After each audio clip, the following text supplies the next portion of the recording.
What happens when a mother's love becomes the very thing that destroys her family?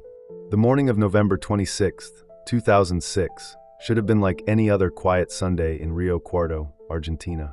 The sun cast long shadows across the tree-lined streets of this peaceful provincial city, where neighbors knew each other's names and children played safely in well-tended gardens. But behind the pristine white walls of a middle-class home on Maipú Street, a horror was waiting to be discovered that would shatter not just one family, but an entire community's sense of security. Nora Dalmasso had built what appeared to be the perfect life. At 51, she was a devoted mother, a respected member of her community, and the wife of a successful doctor. Her home was immaculate, her children accomplished, and her marriage seemingly stable. But as investigators would soon learn, perfection often masks the deepest secrets, and sometimes those secrets can kill. The call came at 2:30 in the afternoon. A neighbor, concerned after repeated knocks went unanswered, had used a spare key to enter the Macaron household. What she found in the master bedroom would haunt her forever. Nora Dalmasso lay motionless on her daughter's bed, her body positioned with an almost ritualistic precision that would puzzle investigators for years to come. She was completely nude except for a single Rolex watch that glinted coldly on her wrist, a detail that would later prove more significant than anyone initially realized. Around her neck, pulled tight with deliberate force, was the belt from a white terry cloth bathrobe. The scene was as disturbing as it was puzzling. There were no signs of forced entry. No valuables were missing. The house remained in perfect order, as if death had simply waltzed through the front door like an invited guest. Even more perplexing, there were no defensive wounds on Nora's body, no evidence of a struggle that might have indicated she had fought for her life. Detective Sergeant Miguel Rojas, the first investigator on the scene, would later describe the moment he saw Nora's body as the most unsettling crime scene of my career. Something about the positioning, the careful attention to detail in how she had been left, suggested this wasn't a random act of violence. This was personal, this was intimate, and this was planned. To understand Nora's death, one must first understand her life, a life that, on the surface, embodied everything a woman of her generation was supposed to achieve. Born in 1955 to a working-class family in Córdoba, Nora had married Dr. Marcelo Macaron in 1979, a union that promised security, respectability, and upward mobility. Their early years together were marked by the typical milestones of middle-class Argentine life. Marcelo established his medical practice, while Nora devoted herself to creating a warm, stable home. When their children arrived, first Facundo in 1982, then Valentina in 1986, Nora's world seemed complete. She was the kind of mother who never missed a school event, who remembered every friend's birthday, who made sure her children always felt loved and supported. But those closest to Nora began to notice changes in the months leading up to her death. She had become more withdrawn, more prone to long silences during family dinners. Her sister Elena would later recall asking Nora if everything was all right, only to receive a smile that didn't quite reach her eyes and the standard response: "Todo bien, everything's fine." What Nora couldn't, or wouldn't, share was that her perfect life was crumbling beneath the surface. Financial pressures had begun to strain the family. Marcelo's medical practice was struggling, and there were whispers in their social circle about mounting debts. More troubling still were the rumors about Marcelo's increasingly frequent medical conferences and golf tournaments that seemed to take him away from home for longer and longer periods. The initial autopsy results, delivered 48 hours after Nora's body was discovered, revealed details that would shape the entire investigation and ultimately lead it down a path of devastating false accusations. The medical examiner confirmed that Nora had been sexually active shortly before her death, though the encounter appeared consensual. She had died from strangulation, the bathrobe belt having been pulled tight with sufficient force to crush her windpipe. Most critically, DNA evidence was recovered from the scene, genetic material that would become both the investigation's greatest lead and its most dangerous trap. Lead investigator Commissioner Patricia Bullrich assembled a team that included some of Argentina's most experienced homicide detectives. From the beginning, they were struck by the contradictions in the case. The lack of forced entry suggested Nora knew her killer. The consensual sexual activity implied intimacy. Yet the method of murder, strangulation with a household item, spoke to sudden violence, perhaps rage or panic. Everything about this case felt wrong from the start, Detective Bullrich would later reflect. It was as if we were looking at two different crimes, a crime of passion and a calculated murder, overlaid on top of each other. The investigation team began by mapping Nora's final days. On Friday, November 24th, Marcelo had left for a golf tournament in Montevideo, Uruguay, a trip corroborated by hotel records and multiple witnesses. Nora had spent Saturday running errands and having lunch with her sister. Saturday evening, she attended a family gathering at her mother-in-law's house, where relatives described her as seeming normal, perhaps a bit tired. Sunday morning, November 26th, was when the timeline became crucial. Neighbors reported seeing Nora tending to her garden around 10 a.m. The mailman confirmed delivering mail to the house at approximately 11:30 a.m. and receiving a friendly wave from Nora through the window. After that, Nora Dalmasso simply vanished from the world of the living until her body was discovered nearly 3 hours later. Within 24 hours of Nora's murder, the case had exploded across Argentine media with an intensity typically reserved for political scandals or celebrity deaths. Television crews lined the street outside the Macron home. Reporters thrust microphones at anyone willing to talk, and tabloid headlines grew increasingly sensational by the day. The media attention was unlike anything the small city of Rio Cuarto had ever experienced. Local restaurants began serving Nora specials to capitalize on the influx of journalists. Tour groups started driving past the house where the murder occurred. The tragedy of a woman's death was becoming entertainment, and the Macron family found themselves trapped in a nightmare that extended far beyond their grief. What made the media coverage particularly toxic was its willingness to amplify unsubstantiated rumors. Whispers about the family's private life were treated as established fact. Speculation about motives was presented as investigation results. Most damaging of all, the complex DNA evidence began to be misrepresented in ways that would poison public opinion against Nora's own family members. The pressure on the police to solve the case quickly became overwhelming. Commissioner Bullrich found herself giving daily press conferences, trying to balance transparency with the need to protect the investigation's integrity. But with each passing day without an arrest, the media grew more critical, the public more impatient, and the family more isolated. The first major break in the case came 3 weeks after the murder, when DNA analysis results arrived from the crime scene. Among the genetic material found was a match to someone already in the house, 21-year-old Facundo Macron, Nora's beloved son. The discovery sent shockwaves through the investigation team. Facundo, a quiet university student studying engineering, had been one of the most helpful witnesses in the early stages of the investigation. He had provided detailed timelines of his mother's final days, offered insights into her emotional state, and cooperated fully with all requests for information. Now suddenly he was a suspect. The DNA evidence was complicated. Facundo lived in the house, so his genetic material could be found throughout the residence under normal circumstances. However, the specific location and concentration of the DNA suggested more recent, intimate contact. When confronted with this evidence, Facundo's calm demeanor began to crack. "I don't understand," he told investigators during his first formal interrogation. "I loved my mother more than anyone in the world. She was everything to me. How can you think I would hurt her?" But investigators had developed a theory that seemed to fit the evidence. They believed that Nora had discovered something about Facundo, perhaps related to his sexuality, which in conservative Rio Cuarto could be a source of family shame. In this theory, a confrontation had escalated, leading to sexual assault and murder. The arrest of Facundo Macron on March 15, 2007, was broadcast live on national television. The image of the young man being led away in handcuffs, his head covered with a jacket to protect him from the cameras, became one of the defining visuals of the case. His father, Dr. Marcelo Macron, stood in the background, his face a mask of devastation and disbelief. The trial of Facundo Macron began in September 2009, nearly 3 years after his mother's death. By then, the case had taken on a life of its own in Argentine popular culture. Books had been written, documentaries produced, and conspiracy theories propagated across social media. The actual facts of the case had become almost secondary to the narrative that had been constructed around it. Facundo's defense team, led by renowned criminal attorney Dr. Carlos Harabedian, faced an uphill battle. Public opinion had largely turned against their client, influenced by years of sensational media coverage. The prosecution, meanwhile, had refined their theory into what seemed like a compelling narrative of family dysfunction and hidden secrets. The prosecution argued that Nora had discovered her son's homosexuality and threatened to expose him, leading to a violent confrontation. They pointed to the DNA evidence, the lack of forced entry, and the intimate nature of the crime as proof of Facundo's guilt.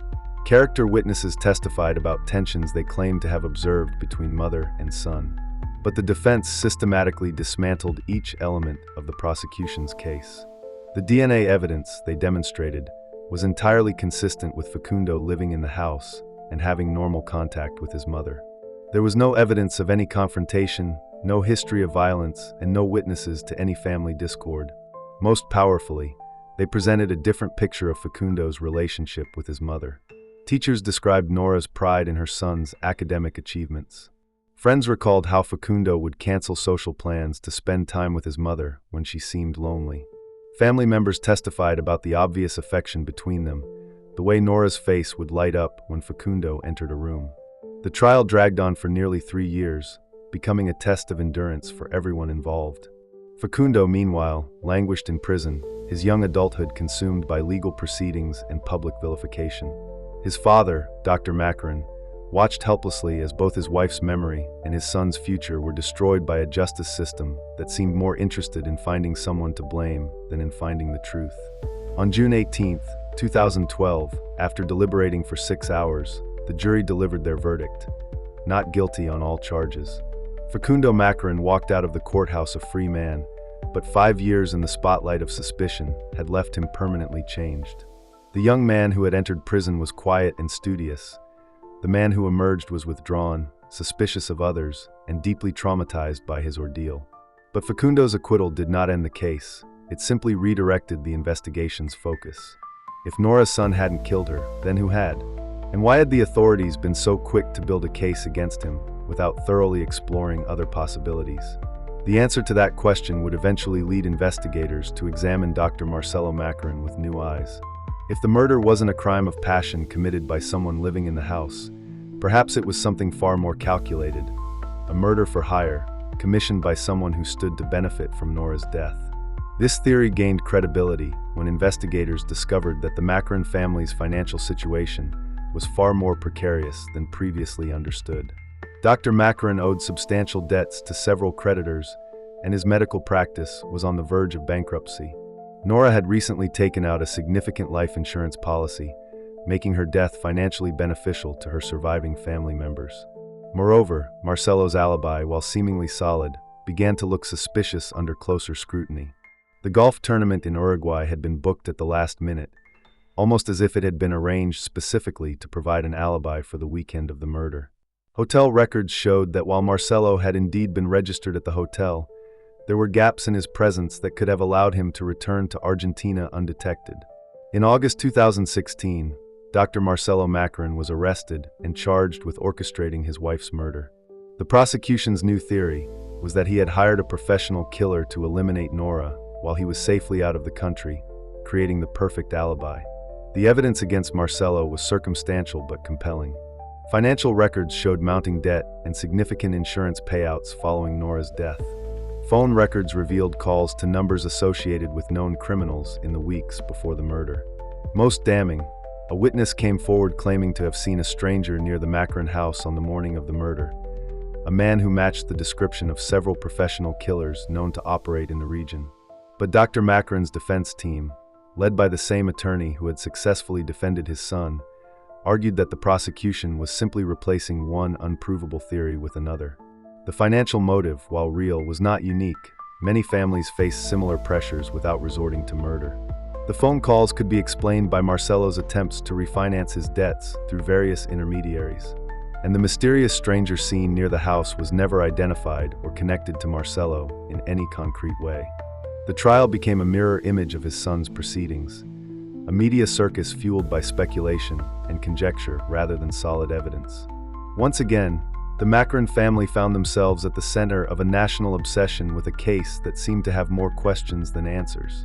Dr. Macaron's trial lasted from 2018 to 2022, consuming 4 years of legal proceedings that left the family emotionally and financially devastated. The prosecution presented their case with confidence, arguing that only someone with intimate knowledge of Nora's routine could have orchestrated such a carefully planned murder. But like his son before him, Dr. Marcelo Macarin was ultimately acquitted. The jury found that while the prosecution had raised suspicions, they had failed to prove guilt beyond a reasonable doubt. The case against him, like the case against Facundo, was built on possibilities rather than proof. For nearly 2 decades, the murder of Nora Dalmasso remained officially unsolved, a cold case that had destroyed one family and divided an entire community. Then, in December 2024, a breakthrough came from an unexpected source. Roberto Barzola was a 58-year-old floor polisher who had worked in the Macarin home just 2 weeks before Nora's murder. He was a quiet man who lived alone, performed odd jobs around the city, and had largely escaped notice during the initial investigation. But advances in DNA analysis technology had made it possible to re-examine evidence from the crime scene with greater precision. When investigators ran the DNA evidence through updated databases, they found a match, not to a family member or a known criminal, but to Roberto Barzola, whose genetic material was on file due to a minor arrest years earlier. The discovery was both vindication and tragedy. Roberto Barzola was the man who had killed Nora Dalmasso, but he had been hiding in plain sight for 18 years while an innocent family was torn apart by false accusations and media scrutiny. When police arrived at Barzola's modest apartment to arrest him, they found a man ravaged by guilt and illness. Cancer had reduced him to a shadow of his former self, and the weight of his secret had clearly taken its toll. In a confession that would finally bring answers to the Dalmasso case, Barzola admitted to entering the Macarin home on November 26, 2006, with the intention of stealing valuable items. He had not expected to find Nora at home, and when she discovered him in the house, the situation had escalated in ways he claimed he never intended. The sexual assault and murder that followed were, in his telling, the panicked actions of a man who saw his life collapsing around him. The identification of Roberto Barzola as Nora's killer should have been the moment when justice was finally served. Instead, it became the case's final cruel irony. Due to Argentina's statute of limitations laws, too much time had passed for Barzola to be prosecuted for the crime. The man who had actually murdered Nora Dalmasso would never face trial for his actions. Barzola died of cancer in February 2025, taking with him any possibility of legal accountability for Nora's death. His confession, while providing answers, could not restore the years that Facundo and Marcelo Macarin had lost to false accusations. It could not repair the relationships destroyed by suspicion and media harassment. It could not bring back a mother, wife, and community member whose life had been cut short by senseless violence. Today, nearly 20 years after Nora Dalmasso's murder, the case stands as a cautionary tale about the dangers of rushing to judgment and the power of media coverage to distort the pursuit of justice. The Macarin family, while legally vindicated, remains forever changed by their ordeal. Facundo, now in his early 40s, has struggled to rebuild his life after spending his 20s under suspicion for his mother's murder. He has largely withdrawn from public life, working in a technical field and avoiding any situation that might bring him back into the media spotlight. The trauma of his experiences has left him with a deep distrust of authority and a wariness of forming close relationships. Dr. Marcelo Macarin, now in his 70s, continues to practice medicine on a limited basis. He has never remarried, and those who know him describe a man who has never fully recovered from losing his wife and then watching both his children suffer under false accusations. The financial cost of defending himself and his son has left him in reduced circumstances, but he has expressed gratitude that his family's innocence was ultimately proven. Valentina, Nora's daughter, has perhaps fared best among the surviving family members. She married and moved to Spain during the worst years of the media coverage, raising her children far from the shadow of their grandmother's murder. She returns to Argentina occasionally, but has maintained her distance from the case and its aftermath. The murder of Nora Dalmasso exposes uncomfortable truths about the intersection of crime, media, and justice in modern society. The case demonstrates how quickly speculation can become accepted fact, how media pressure can distort investigative priorities, and how the pursuit of swift resolution can lead to devastating mistakes. The investigations focus on family members. While statistically justified, most murders are committed by someone known to the victim, became so tunnel-visioned that other possibilities were inadequately explored. Roberto Barzola, despite having recent access to the house and no solid alibi for the time of the murder, was overlooked in favor of more sensational theories about family dysfunction and hidden secrets. The media's role in amplifying unsubstantiated rumors and treating a family's tragedy as entertainment reveals the darker side of public fascination with true crime. The Macron family became characters in a narrative that prioritized drama over truth, sensation over sensitivity. Perhaps most troubling, the case highlights the limitations of a justice system under pressure to deliver results quickly. The rush to find someone to blame led to 2 prosecutions of innocent men, consuming years of their lives and enormous public resources while the real killer remained free. Lost in the decades of legal proceedings, media coverage, and public speculation was the memory of Nora Dalmasso herself. Those who knew her best remember a woman who found joy in simple pleasures, tending her garden, cooking for her family, reading quietly in the afternoon sun. She was not the larger-than-life figure that media coverage sometimes portrayed, nor was she the source of dark family secrets that prosecutors imagined. She was simply a 51-year-old woman who deserved to live out her days in peace, surrounded by the family she loved. Her murder was not the result of deep family dysfunction or elaborate conspiracy. It was the senseless act of a desperate man who encountered her at the wrong moment and made choices that destroyed multiple lives.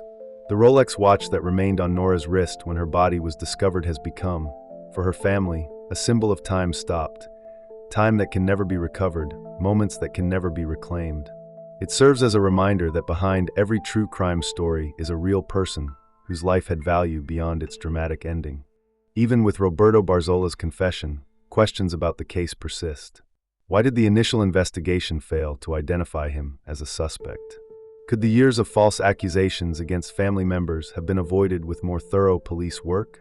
How many other cold cases might be solved with improved DNA analysis and a willingness to re-examine old assumptions? The case also raises broader questions about media responsibility and public consumption of true crime content. At what point does public interest in criminal cases become voyeurism? How can the legitimate need for transparency in criminal investigations be balanced with respect for victims' families and the presumption of innocence? For Argentina's criminal justice system, the Dalmasso case represents both a failure and an opportunity for reform. The wrongful accusations against 2 innocent men highlight the need for more rigorous evidence standards and less susceptibility to media pressure. At the same time, the eventual identification of the real killer demonstrates the value of persistence and technological advancement in solving cold cases. The story of Nora Dalmasso's murder is ultimately a story about the ripple effects of violence, how a single act of brutality can destroy not just one life, but the lives of everyone connected to the victim. It's about the resilience of a family that refused to be broken by false accusations and public humiliation. And it's about the slow, imperfect process by which truth eventually emerges, even when justice comes too late. For the citizens of Rio Cuarto, the case has left lasting scars. The community that once prided itself on safety and tranquility learned that horror could arrive without warning, that neighbors could harbor deadly secrets, and that the systems designed to protect them could sometimes cause as much harm as the crimes they were meant to solve. Yet the case has also demonstrated the power of persistence in the pursuit of truth. The investigators who continued working the case for nearly 2 decades, the defense attorneys who refused to accept easy answers, and the family members who maintained their innocence despite enormous pressure all played crucial roles in eventually uncovering the real story of what happened to Nora Dalmasso. The question that opened this story, what happens when a mother's love becomes the very thing that destroys her family, has a complex answer. Nora's love for her family didn't destroy them. Rather, it was the assumptions made about that love, the theories built upon misunderstood evidence, and the rush to judgment that nearly did.